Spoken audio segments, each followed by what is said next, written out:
Most people think you need at least 40 feet of boat to cross an ocean, to live aboard comfortably, to take sailing seriously. That's the number you hear usually over and over again. 40 feet, it buys you space and storage and stability and margin for error. And anything smaller, that's a weekend toy, a compromise, something that you'll grow out of the minute you leave the harbor.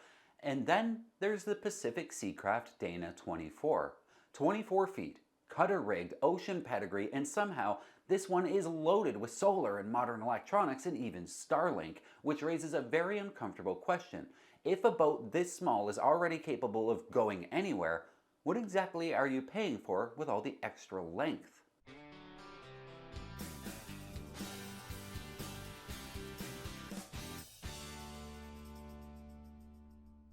On paper, the Dana 24 makes very little sense. A 24-foot hull with a waterline just over 21 feet, displacing roughly 7,400 to 8,000 pounds, and carrying about 3,100 pounds of ballast. That puts the ballast ratio in the low 40% range, which is unusually high for a boat this size and immediately tells you what the designer was prioritizing. This is not a scaled-down coastal cruiser, it's a deliberately compact offshore boat.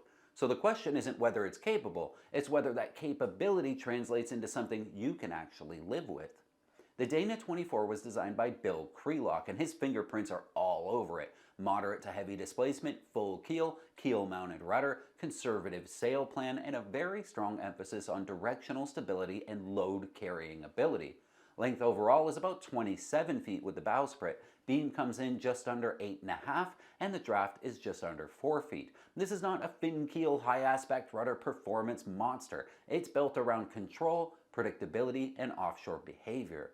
The displacement to length ratio lands firmly in heavy displacement territory. You're not buying speed here, that's for sure. You're buying inertia and tracking, an emotion that favors endurance over pace. And that shows up immediately underway. A boat that doesn't beat you up won't wear you out as quickly.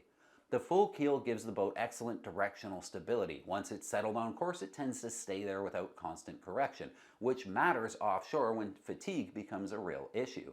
Or if the autopilot's steering, it's less energy used to maintain course. You're not working the helm every few seconds, nor is it. The boat does a lot of that work for you. The trade-off is, of course, maneuverability. In tight marinas, it's not particularly agile, and reverse handling is exactly what you'd expect from a full keel boat. You have to plan your moves ahead of time. Under sail, the cutter rig is one of the most practical aspects of this boat. Instead of one large head sail, you're working with multiple smaller sails, typically a staysail and a Genoa or a Yankee. That gives you a much wider range of sail combinations and makes it easier to reduce sail area in steps so that you can keep the boat balanced. Offshore, there's a significant advantage, especially for short-handed sailing. Performance is where expectations need to be realistic though. With the waterline in the low 20s, your theoretical hull speed is more in the mid 5 knot range. In practice, you'll generally be somewhere between 4 and 6 depending on conditions. In light air, the boat will feel slow. The combination of heavy displacement and modest sail area means it's not particularly eager in underpowered conditions. But once the wind builds, the design starts to make a lot more sense. The boat will settle into a groove and track well and maintain speed without very much drama. Reviews from Sailing Magazine and Practical Sailor over the years have pointed out that while it's not quick, it's capable and predictable, particularly when sailing to windward in moderate conditions. It's not trying to win races, it's trying to get you there without wearing you out. Now, the interior is where the Dana 24 separates itself from most boats in this size range. At 24 feet, expectations are usually pretty low. Most boats in this size feel like extended camping. This one doesn't. The layout is extremely efficient. You've got 2 full-length settees that can function as proper sea berths, a forward V-berth that's long enough for most adults without contortion.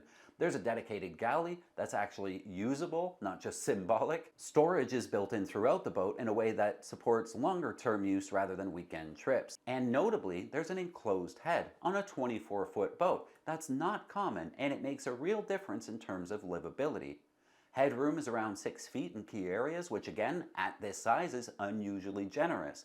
It's not spacious, but it's functional in a way that suggests the boat was designed with extended use in mind rather than occasional weekend outings. That said, this is still a 24-foot platform. 2 people can live aboard, and many have, including offshore passage making, but it requires a level of organization and tolerance for close quarters that not everybody has. There's no excess space here. Everything has to earn its place. Now, this specific boat is in La Paz, and it adds another layer to this discussion because it's been outfitted well beyond what you would traditionally expect on a boat this size. Solar changes the energy equation completely. On a small boat, you don't have the space or weight capacity for a huge battery bank or generators, so efficient power generation becomes critical. A properly set up solar system allows for a surprising degree of independence. Modern electronics on this boat reduce workload and improve your situational awareness. Chart plotters, AIS, and updated instrumentation all contribute to making the boat easier to operate safely, especially when you're short-handed. And then it also has Starlink, which is a relatively new variable in cruising, and it's fundamentally changing what's possible. Access to real-time weather data, communication, and even the ability to work remotely removes one of the traditional constraints of small boat cruising, which has always been isolation. Add in the windlass and anchoring becomes significantly more manageable, particularly given the displacement of this boat. On something this heavy for its size, handling ground tackle manually can get old pretty quick. So this particular boat isn't just capable in a traditional sense. It's been updated intelligently to operate in a modern cruising context. That's an important distinction. Now, in terms of construction, Pacific Seacraft has a reputation for building very robust boats, and the Dana 24 fits that mold.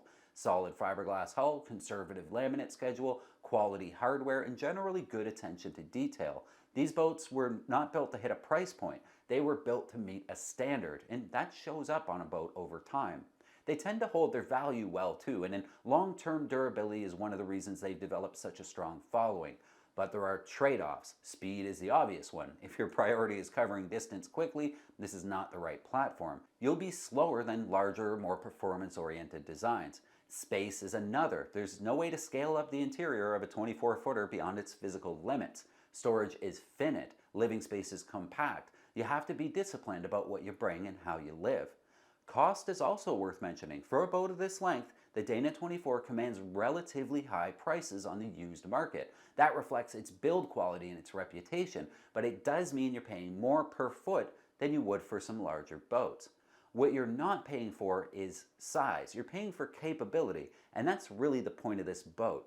It challenges the assumption that offshore sailing requires some sort of large platform. It offers a different equation. Smaller, simpler, more manageable, but fundamentally capable of some serious cruising. So, could you sail the world on this boat? Probably yes. There's enough evidence to say that confidently. The more relevant question is whether the trade-offs align with how you actually want to live, because it's not about whether the boat can do it, it's about whether you want to do it on this boat. If you're comfortable with the constraints, the Dana 24 offers something that's incredibly rare, a boat that's small enough to remain simple and manageable, but robust enough to go far beyond what its size would suggest. And that's why it has the reputation it does. Speaking of reputations, have you seen this article, 7 Common Boat Problems You Can't Ignore and How to Fix Them? This was written by Ray Vill, a marine surveyor with nearly 2 decades of experience, and he reveals the reoccurring and the entirely avoidable maintenance failures that kill resale value and put crews at risk. A real must-read article if you have a minute. I'll leave a link in the description for you. While you're here, don't forget to give this video a thumbs up. It really helps us out, but also it lets YouTube know that you like sailboat videos, so it'll show you more of them. How cool is that? And hit subscribe so I can see you again next time.